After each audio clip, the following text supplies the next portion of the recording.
Hello everybody, welcome back to the channel. So in today's video, I do want to speak about some transfer news because I know that we haven't really talked about this a lot lately on this channel, which is why I want to bring it up today. So we are going to be talking about Ronald Araujo and his links with Bayern Munich. Then we will be talking about Barcelona's central defensive midfield position, which is going to be regarding Joshua Kimmich, Zubimendi, Moscardo. And so I hope you guys do enjoy this one. It's going to be a very quick one. And if you guys are new here, welcome to this Barcelona family that we have here. If you guys do like this video, please feel free to support me by liking this video and also subscribing to the channel. I would really appreciate it. If you do like Barcelona, or even if you are just a normal football fan, then this is going to be the channel for you. And if you guys also want to join the Discord group chat where we do have a lot of people in there, we have about I think 200 members, you guys can so and join that group chat. There is going to be a link down below on the description box and also on the pinned comment. And if you guys do have some questions, you guys can put those questions in the Discord group chat and I'll be there along with the other members. Okay, so let's do this. And let's first talk about Ronald Araujo, because a source did come out from Germany. I believe it was coming from Sky Sport. They have stated the following: Bayern Munich have inquired about Ronald Araujo. The club has been after him for 2 years and there was an exchange. Some Bayern bosses and especially Thomas Tuchel are very impressed. A move, however, is considered as unrealistic and Barcelona want to extend his contract. And this has been something that many people have been concerned about, because many have been saying, okay, this could make sense because Barcelona are not doing well.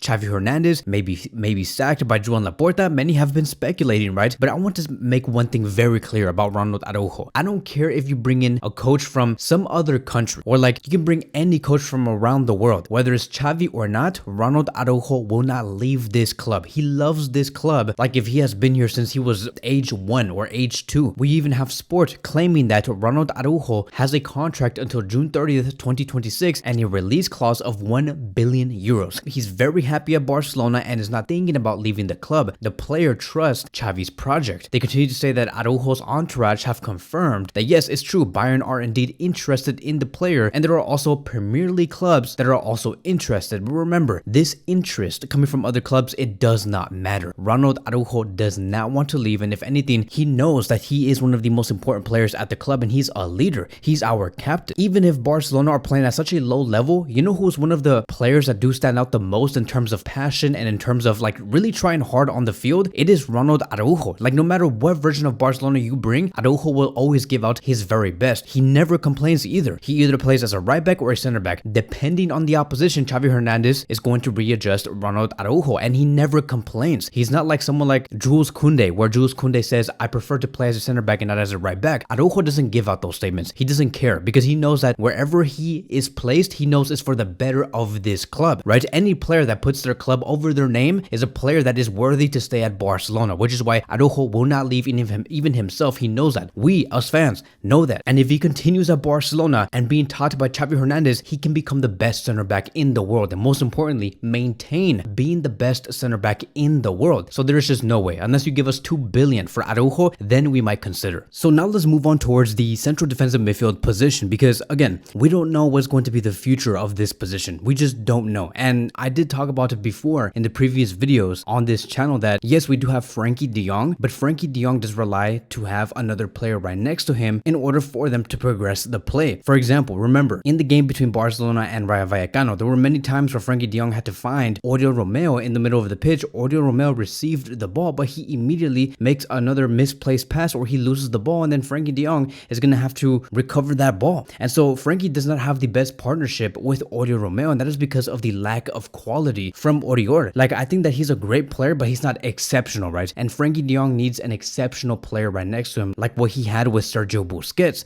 And so that is why Xavi Hernandez has been looking for a definitive CDM, a CDM that knows how to play as a lone pivot and in a double pivot. And so Diario AS has stated that Barcelona are looking for a midfielder for the summer window in the Bundesliga, although the favorite is still Joshua Kimmich. As of now, there is no idea of signing a midfielder in the winter transfer window, which will be in about 2 months. So don't expect Barcelona to sign a new CDM in about 2 months. We're going to have to wait until the summer. Barcelona simply do not have the funds. They have made their decision and they have came to a conclusion that they want to sign Vitor Roque only in January because Barcelona don't have the financial capabilities to complete 2 big winter transfer signings. Now, there has also been talks about Gabriel Moscardo, another central defensive midfielder, but is coming from Brazil. Fabrizio Romano has stated that the race for Moscardo is still very much open, and there is no agreement with Chelsea as of now. Now, if you guys have been following on this player, you guys already know that Moscardo has been looking for a winter transfer opening. Like, he wants to move in January. He no longer wants to be in Brazil. And so if Barcelona showed extreme interest, if Barcelona were 100% committed to Moscardo, we probably would have already heard an agreement between the player, the agent, and Barcelona, because Moscardo has said before that he does like FC Barcelona, right? Barcelona is one of his favorite clubs, and I felt like if Barcelona made themselves available, Moscardo would have easily have chosen Barcelona, and we probably would have already been set for this position. But because Barcelona, again, they're not committed, they're committed to Vitor Roque, that is why Moscardo at the moment is looking at other options. And it sucks that he wants to move in January, because I feel like if Moscardo said, okay, I'll move in the summer of 2024, then there's much more possibilities of Barcelona signing the Brazilian CDM. But it feels like another European club will get him before Barcelona do. As for Zubimendi, the only thing that we know at the moment is that his release clause will be set at 60 million euros. Yes, he just renewed with Real Sociedad, but it does not mean that his transfer value has also increased. Zubimendi will be still set at 60 million euros, and it's going to be up to Xavi Hernandez if he wants Zubimendi. So look, it's all going to be depending on how Barcelona view this position and how fast they want the results. Like, for example, if Barcelona go for Moscardo, they're going to have to wait about 2 or 3 years, maybe even 4 years for this player to be 100% settled and maybe be at 80% of what Sergio Busquets did. As for like Zubimendi or Kimmich, then you have much more of a short-term impact. If you bring in Kimmich especially, who is more marinated, I will say, more of a veteran, he will give that immediate impact and give that great chemistry with Frankie de Jong, right? But his transfer value right now is 75 million euros. Now, I think that in the summer of 2024, he'll only have 1 year left in his contract, and I think that his value will decrease by maybe 20 to 25 million euros. So he could be worth at around 45 to 50 million euros. And I think that it is worth it to get someone like Joshua Kimmich. He'll be 29 by that time, but still, Joshua Kimmich is somebody that can give another 4 to 5 great years. So Barcelona do have a lot of options, and it's just going to be about what do Barcelona want and how much can they afford. I think that Zubimendi would be the most expensive one, but they can build much more with the player. With Joshua Kimmich, I think that he will be the second to most expensive one, but just keep in mind that he is 29 years old. And of course, as for Moscardo, we don't know if we're going to be able to get him in time because other European teams are interested. So that is going to be wrapping up today's video. Thank you guys so much for watching, and I will see you guys in the next one.